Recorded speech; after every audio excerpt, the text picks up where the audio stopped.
క్రీస్తునందున్న ప్రియులకు ప్రేమతో వందనాలు తెలియజేస్తున్నాను. మార్చి నెల 30వ తేదీ 2025. ఈరోజు యెషయా గారి ద్వారా దేవుడు మనకు చేస్తున్న వాగ్దానం ఏమిటనగా, యెషయా గ్రంథము 26వ అధ్యాయము 3వ వచనం. ఎవని మనస్సు నీ మీద ఆనుకొనునో వానిని నీవు పూర్ణ శాంతి గలవానిగా కాపాడుదువు, ఏలయనగా అతడు నీ యందు విశ్వాసముంచి ఉన్నాడు. ఆమేన్.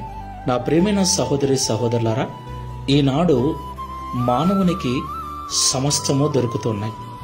డబ్బును, బంగారమును, పరువు ప్రతిష్టలను, పేరును, గొప్ప గొప్ప పదవులెన్నిటినో కలిగి ఉన్నాడు. కానీ అతని మనస్సుకు నెమ్మది లేదు. నెమ్మది లేని జీవితాన్ని జీవిస్తున్నాడు. మరికొంతమంది సంసారంలో నెమ్మది లేదని సంసారాన్ని వదిలి సన్యాసులుగా మారిపోతున్నారు. నిజమైన శాంతి, నిజమైన నెమ్మది ఎక్కడ దొరుకుతుంది అని మనిషి అనేక రకాల ప్రయత్నాలు చేస్తూ ఉన్నాడు.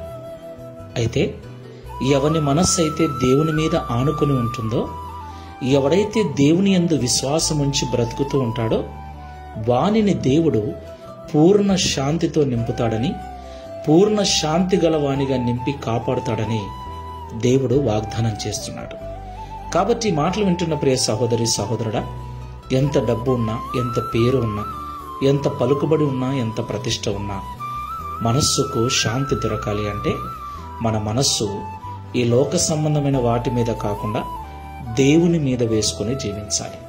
మనము దేవుణ్ణి ఆనుకోవాలి. మనకున్న ఆస్తులను, ఐశ్వర్యమును నమ్ముకొనకుండా, మనకున్న పదవులను నమ్ముకొనకుండా దేవుణ్ణి నమ్ముకొని మన మనస్సు ఆయన మీద నిలుపుకోవాలి. అలాగూ తీర్మానం చేసుకుని ప్రార్థన చేసుకుందాం. సాత్వికుడమైన ప్రభువా, పరిశుద్ధమైన మీ నామమునకు స్తోత్రములు చెల్లిస్తున్నాం.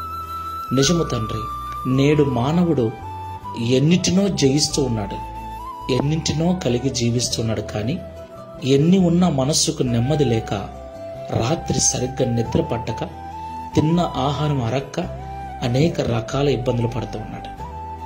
ఎన్ని ఉన్నా ఈ లోకంలో శాంతి దొరకదు అని, ఎవని మనస్సు అయితే నీ మీద ఆనుకుని ఉంటుందో వానికి పూర్ణ శాంతిని మీరు అనుగ్రహిస్తారని ఈరోజు మాతో మాట్లాడినందుకు స్తోత్రాలు.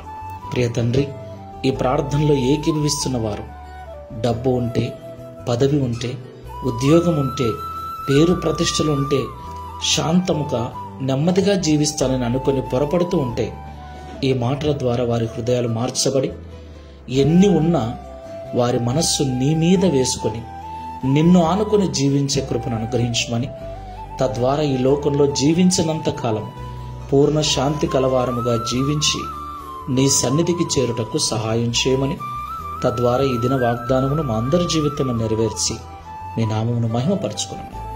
యేసు నామములో ప్రార్థిస్తున్నాము తండ్రి. ఆమేన్. Praise the Lord. God bless you.